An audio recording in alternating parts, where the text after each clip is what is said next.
Alô, galera, nesse vídeo vamos entrevistar um dos conselheiros que hoje exerce uma função de suma importância dentro do Conselho Deliberativo do Santos. É ele, por exemplo, que vai comandar a reforma do Estatuto do Santos que está prevista para essa gestão de Marcelo Teixeira. E também, é claro, vou perguntar a ele sobre a situação de Andrés Rueda, o que vai acontecer, afinal de contas, com o ex-presidente do Santos, que tanto mal, que tanto prejuízo fez ao clube, a julgar pelos resultados dentro de campo, pela crise financeira, pela queda à Série B, queda histórica e inédita à Série B do Campeonato Brasileiro. O que vai acontecer com ele? Ele pode ser acusado de gestão temerária? O que impede até o momento o Conselho de tomar providências sobre tudo o que aconteceu durante a gestão Andrés Rueda? É sobre tudo isso que vamos conversar com Celso Pires, que eu vou trazer aqui para vocês, presidente da Comissão de Estatuto do Santos, depois da vinheta.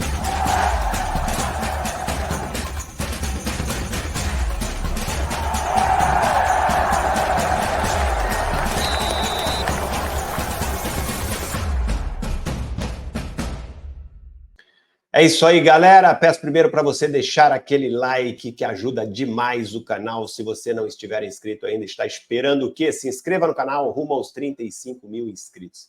Beleza? Vamos trazer aqui o nosso entrevistado, Celso Pires, conselheiro eleito do Santos. Já vai para o seu terceiro mandato dentro do Conselho Deliberativo do Santos. Hoje ele exerce aí uma função importantíssima. É presidente da Comissão de Estatuto. Estatuto é a lei, né, que determina aí as regras do clube, e esse estatuto vai ser reformado, ele vai comandar essa reforma. A gente vai falar muito sobre isso, e eu quero saber também, é claro, como é que está a situação de Andrés Rueda dentro do Conselho. Afinal de contas, temos aí 150 conselheiros eleitos, mais 30 suplentes, fora os conselheiros efetivos. Ninguém vai tomar uma atitude em relação ao que aconteceu na última gestão, o que vai ser feito. Quero saber tudo isso do Celso. Celso, obrigado pela tua participação, por atender nosso convite, em primeiro lugar. Grande abraço para você. Vou começar com a pergunta mais difícil. O que vai acontecer com Andrés Rueda, Celso? Boa noite, boa tarde. Estamos gravando, né? Wagner, primeiro eu quero te agradecer imensamente o convite, tá? Porque falar do Santos sempre, para mim, é uma alegria. Eu não sou um cara de tribuna, eu não sou tribuno, eu não tenho uma dicção perfeita, mas eu tenho o meu valor como conselheiro, isso não, modéstia à parte. Né? Que vai acontecer com o senhor Andrés Rueda Garcia Rueda, sei lá o quê. Andrés Rueda, vou chamar. A torcida do Santos e os sócios estão ávidos desde o dia 1º de janeiro, quando o Marcelo assumiu, né, dia 2, praticamente dia 2, para que se expulse o seu Andrés Rueda. Só que há todo um trâmite, tá certo? Há todo usar um anglicismo, quer dizer, há todo um time, cara, para isso ser feito. Porque se algum passo for feito errado, é passível dele e dos seus companheiros de CG, tá? Que não podemos esquecer os seus companheiros de CG, vice, o segundo, o terceiro, o quarto, membros do CG, tá? De voltarem via judicial. Então, eu vou descrever aqui quais são os passos. Tá? Quais são os passos para isso acontecer. Existe um rito, tá? Que é o que está tentando se respeitar, e eu vou explicar sobre esse rito, está tentando se respeitar para não pisar na bola, para dizer o português claro, ou seja, como eu disse, ele voltar via judicial. Quais são esses ritos? Tá? No mês de abril próximo, que estamos que 20 dias, mais ou menos, isso aconteça, eu não vou lembrar a data, se fala em memória, 15 de abril, tá? É apresentado o balancete, tá, do último trimestre da gestão Rueda. Tá? E depois é apresentado o balanço anual do ano 23 para esse balanço já está na mão, tá certo? Já está na mão do Conselho Fiscal. Eu preciso explicar. Esse balanço, só uma interferência rápida, Celso, para o pessoal entender. Esse balanço se refere ao ano todo da última gestão dele. De 1º de janeiro a 31 de dezembro de 2023. De 2023. E esse balanço ele é feito por uma auditoria. Ele é feito por uma auditoria, tá certo, externa, tá certo? É feito uma auditoria externa e avaliado, tá certo, pelo Conselho Fiscal. A informação que eu tenho é que a diretoria já recebeu esse balanço, a diretoria executiva, que esse é o trâmite, ela já recebeu esse balanço da auditoria, da empresa que é independente e fez a auditoria, e já entregou na última sexta-feira para o Conselho Fiscal, que agora vai analisar. E aí, em abril, eles apresentam, né, eles fazem um relatório e apresentam para os conselheiros avaliarem, é isso? Exatamente. É apresentado um relatório para o Conselho Fiscal, apresenta um relatório para o Conselho Deliberativo. E o Conselho Deliberativo, todo mundo pensa que nesta fase já se vai pedir expulsão, alguma penalidade, que seja de qualquer ordem for, desde uma advertência até... Não é isso que acontece. Conselho Fiscal, que eu preciso explicar como que é o Conselho Fiscal, que é um termo difícil, mas são 5 elementos, são voltados pelos conselheiros, tá? Que fazem a auditoria interna, das contas de qualquer presidência, de qualquer diretoria, sendo em qualquer período. No caso deste Conselho Fiscal, tá? Eles estão analisando, tá certo? Já deve estar analisando, porque é muita papelada, já receberam as contas de 2023. Eles elaboram, o Conselho Fiscal apresenta um relatório para o Conselho Deliberativo, tá? Recomendando, apontando o que aconteceu neste ano de gestão, neste último ano de gestão, e dizendo o seguinte: a nossa posição, a posição do Conselho Fiscal é pela tal penalização. Tá?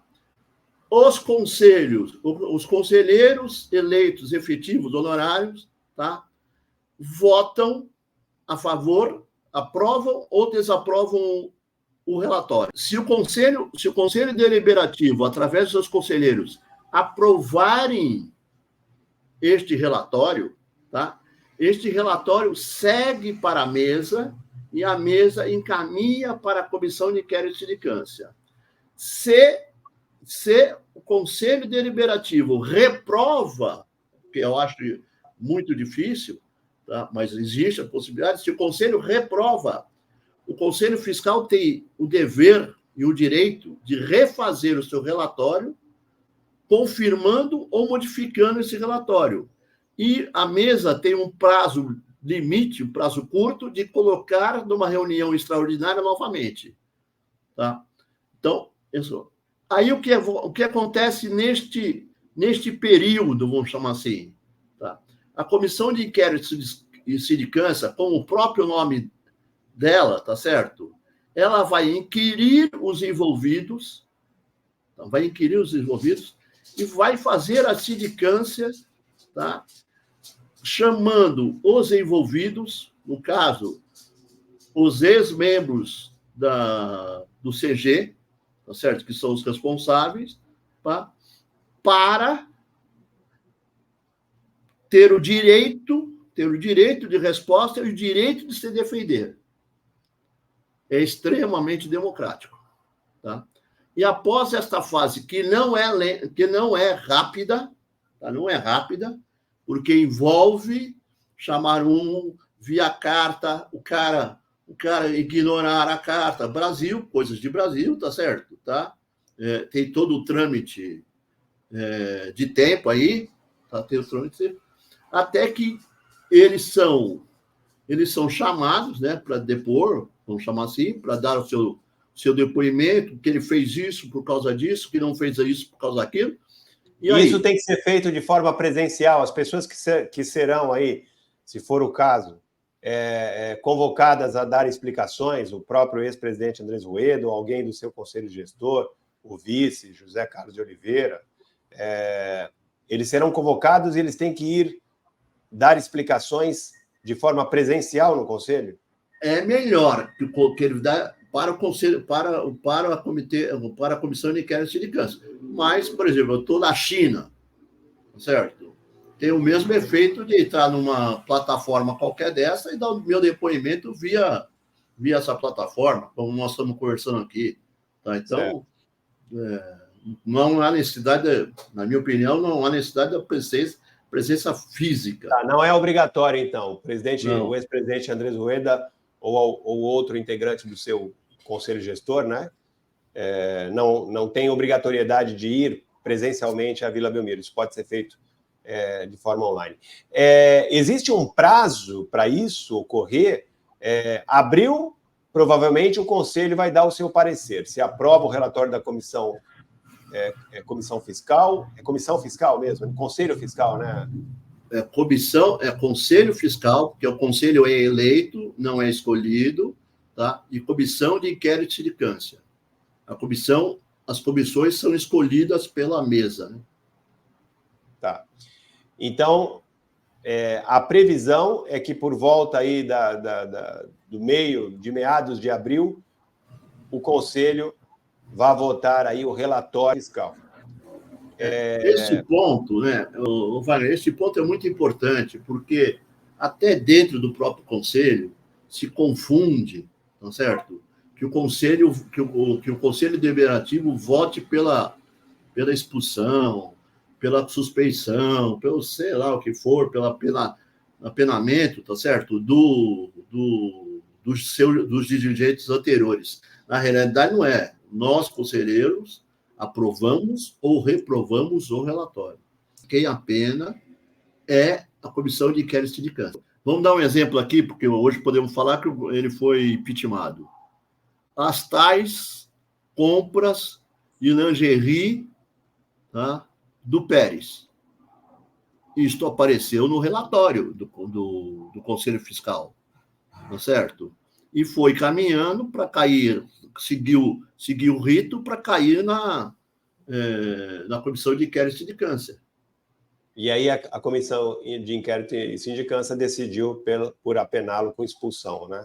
Com expulsão, e aí o Conselho Deliberativo, ok, vamos expulsar o Pérez, tá? E depois disso é realizada uma Assembleia Geral, tá? Que o sócio votou pela expulsão, e com quórum mínimo, né? Com aprovação. Depois que o processo chega na comissão de inquérito e sindicância e ela decide pela pena, ela volta para o conselho, para os conselheiros aprovarem ou não essa pena, ou já é direto, já é feito, a punição já é aplicada de Não, é exatamente isso. A comissão vai recomendar a pena. A comissão de inquérito e sindicância vai recomendar a pena em função dos atos, vamos chamar assim, dos atos fora da normalidade, não quero chamar de ilícitos, tá certo? Ou de gestão temerária, que não é roubo, tá certo? Tá? De gestão temerária, recomendar. Nós recomendamos, tá certo? Que o A seja expulso, por exemplo. O B receba uma carta de advertência. O C, tá, receba uma pena de 1 ano, tá? E aí é realizada uma reunião chamada pela mesa, certo? Pela mesa do conselho, e o conselho vai... Não, tá bom, é isso mesmo. Tá certo? Nós seguimos isso. Nesta fase, eu estou gostando de dar essa entrevista, para você, porque me possibilita falar, tá, que os conselheiros, o Conselho Deliberativo do Santos, não pode se arvorar tá? De se o fulano, vamos dizer, se o vice-presidente tiver a recomendação de uma pena branda, tá? O Conselho Deliberativo sobe através de um qualquer conselheiro. Não, ele também tem que ser expulso junto com fulano, com ciclano, porque todos faziam parte da mesma turma, não sei o quê. Isto é perigosíssimo. Porque se você fizer algo que não é previsto, que está fora ali do rito, você dá aí subsídio para a pessoa que possa ser penalizada, reverter a situação na justiça, né? Na justiça comum.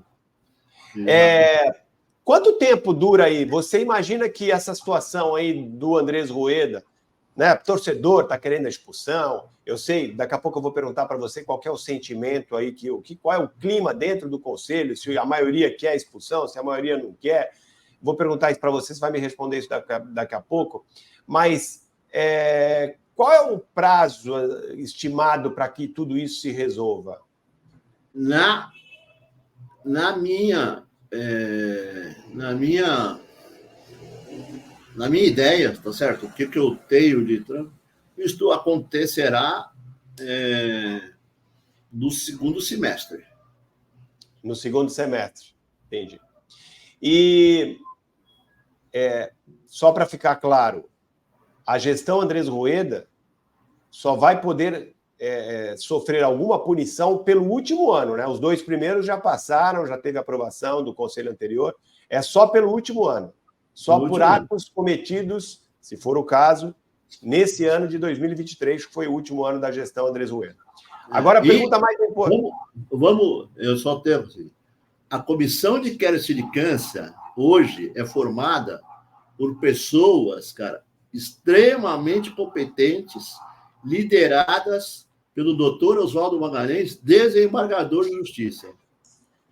Lembrando, né, para o torcedor, que quem vai julgar, né, a direção, o comitê de gestão presidido pelo Andrés Rueda, quem vai julgar esse último ano dele é um novo conselho, né? Praticamente um novo conselho, um novo presidente do conselho, uma nova comissão de inquérito e sindicância, um novo conselho fiscal, enfim, são pessoas completamente politicamente desligadas do ex-presidente Andrés Rueda, né?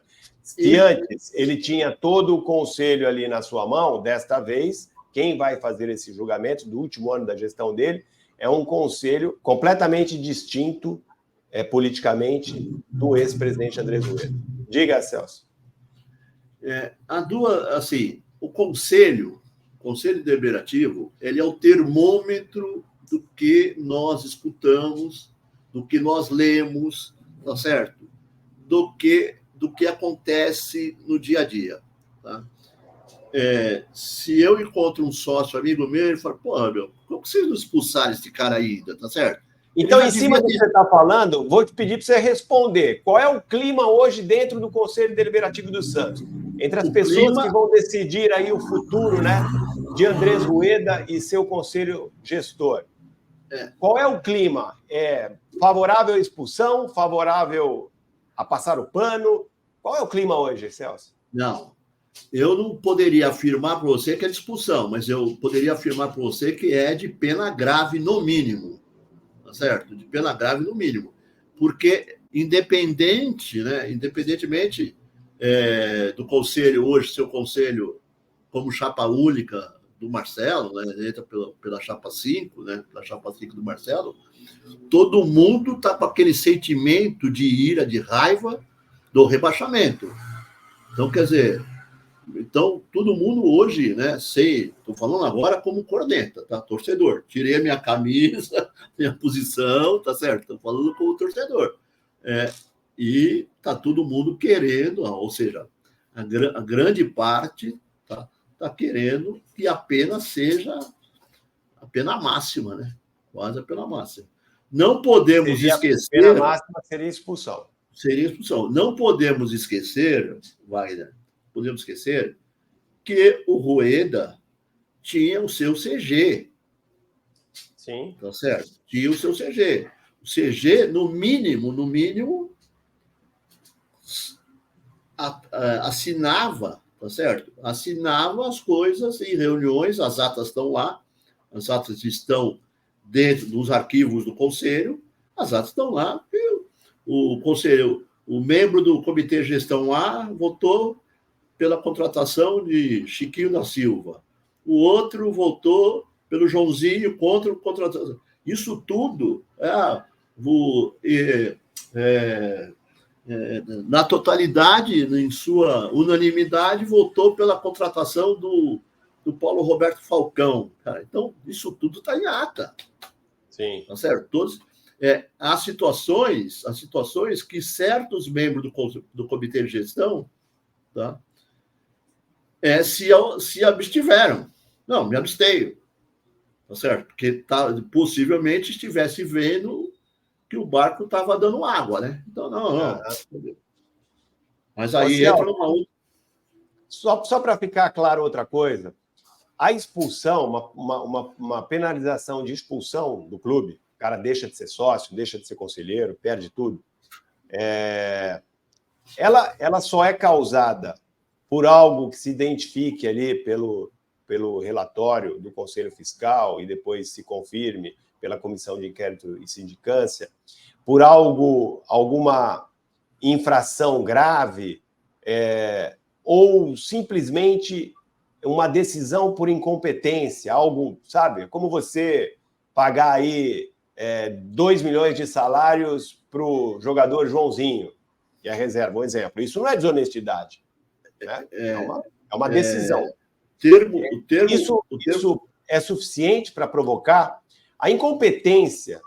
Ela um ato de incompetência grave, é suficiente para gerar uma expulsão? O que você chama de incompetência, de desleixo, de contratar, comprar A, ou B, ou C, tá certo? Vender jogador por um valor abaixo do valor de mercado, uma série de situações, tá certo? Não saber conduzir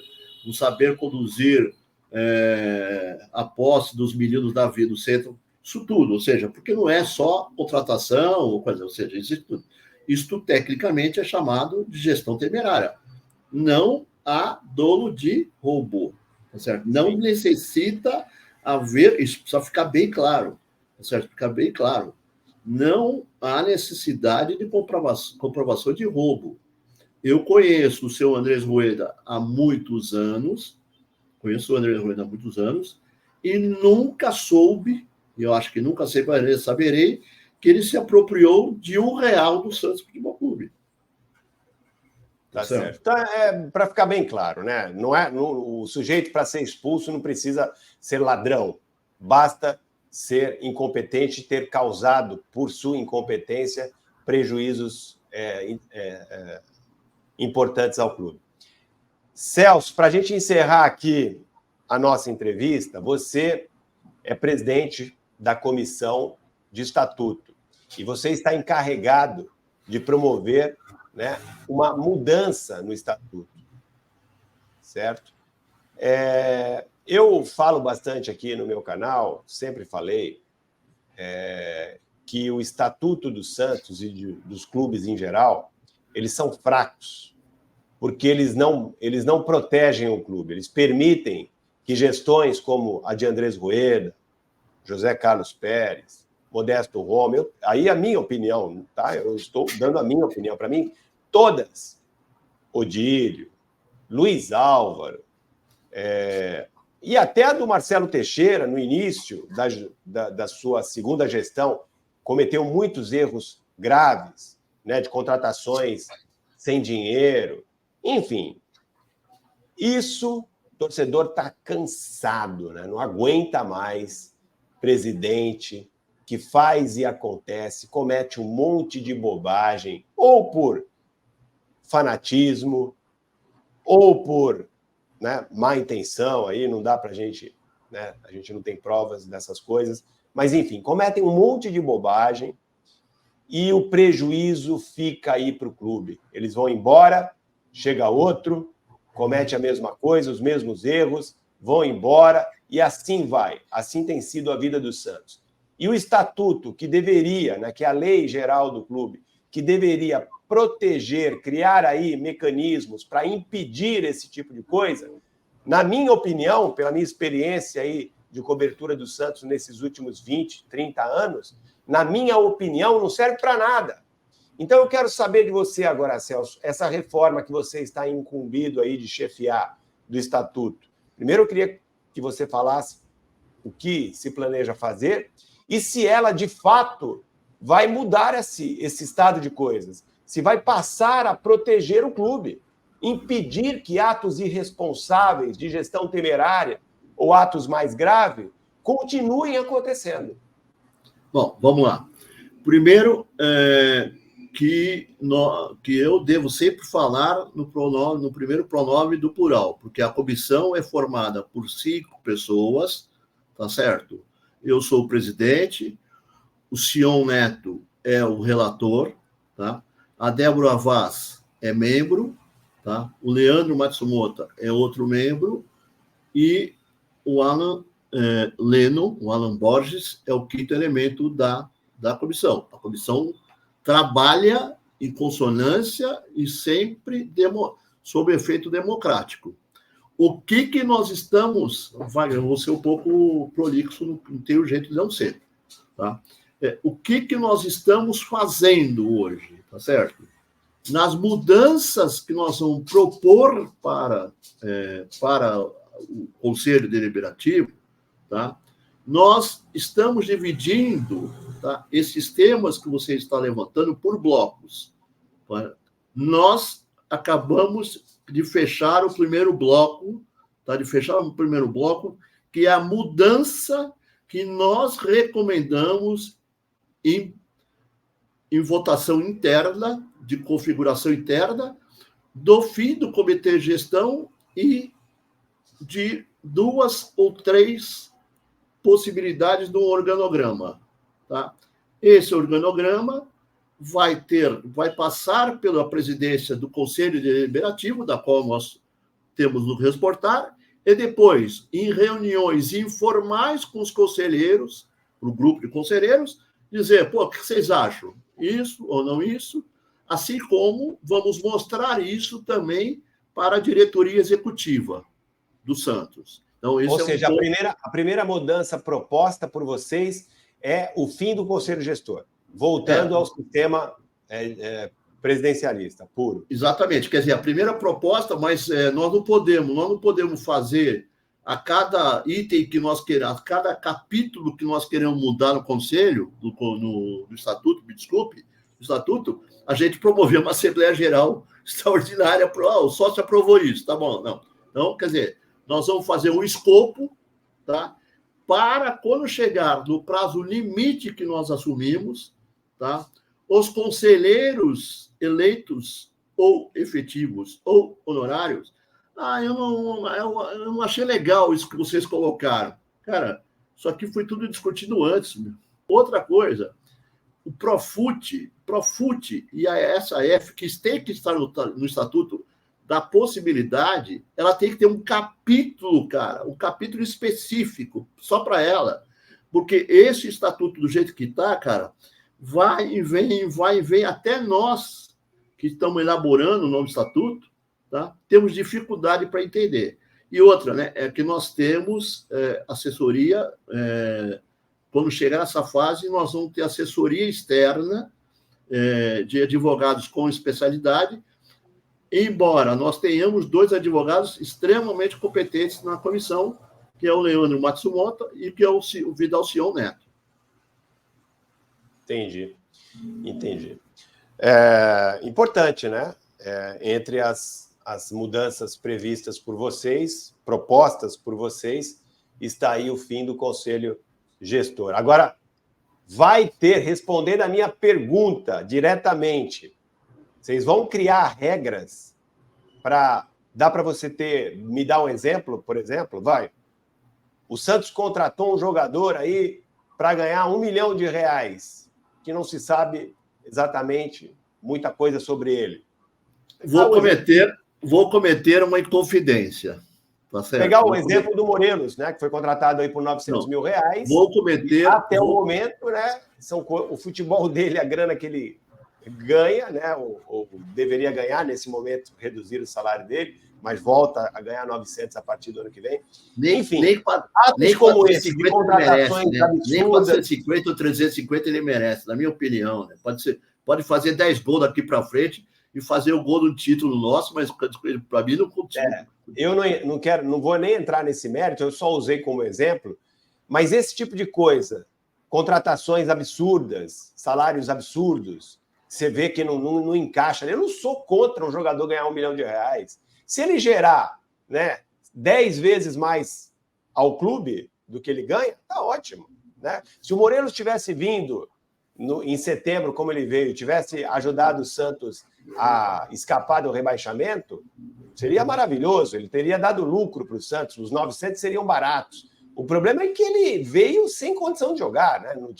Chegou com 10 quilos acima do peso e tudo mais, para resolver um problema emergencial. Esse tipo de coisa, tem algo que se pode fazer no estatuto para impedir esse tipo de coisa, Santos? Bom, a primeira coisa é dar mais força ao Conselho Fiscal.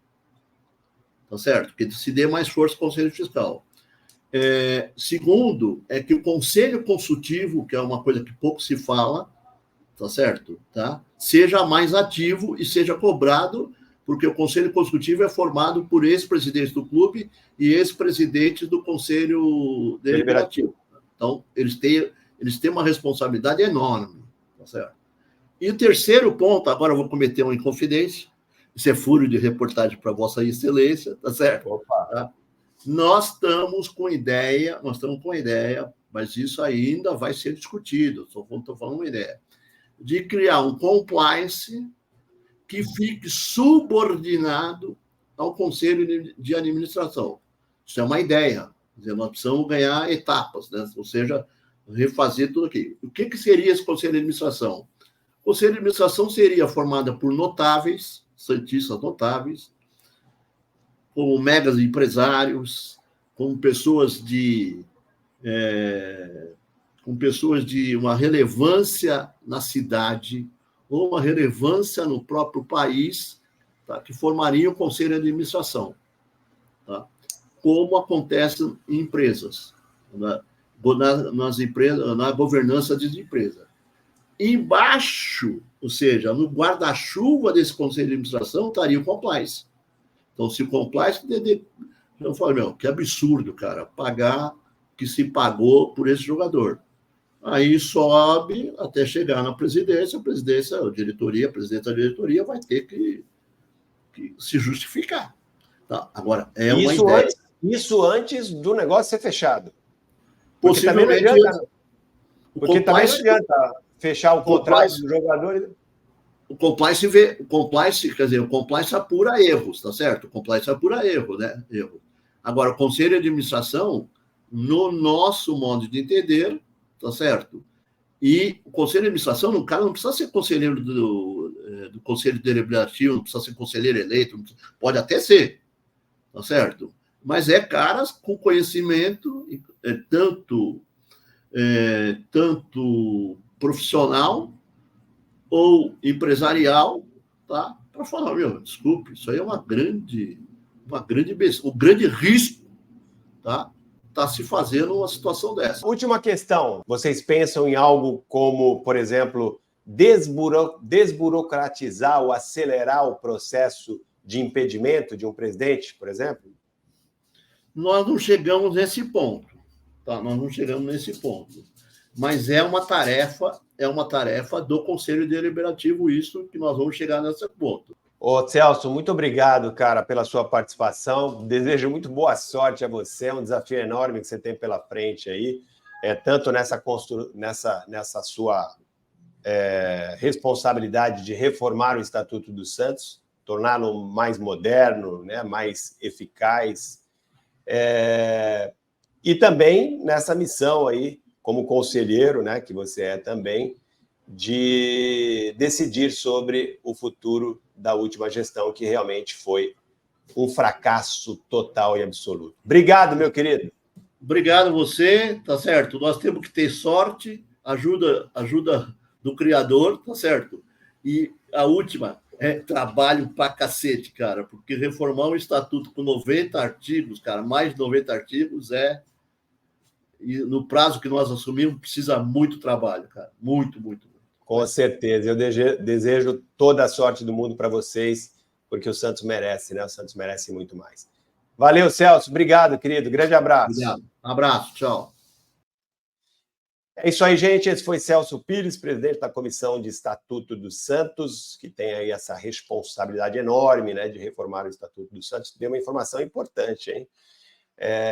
CG está com os dias contados, né? Com o Comitê de Gestão, né, do Santos, que funciona aí, que existe desde a gestão Luiz Álvaro, começou lá atrás, em 2010, está com os dias contados. Valeu, gente. Grande abraço a todos. Deixa o like aí, compartilha o vídeo, ative o sininho das notificações, ajude esse canal a crescer rumo aos 35 mil inscritos. Valeu? Tchau, um abraço.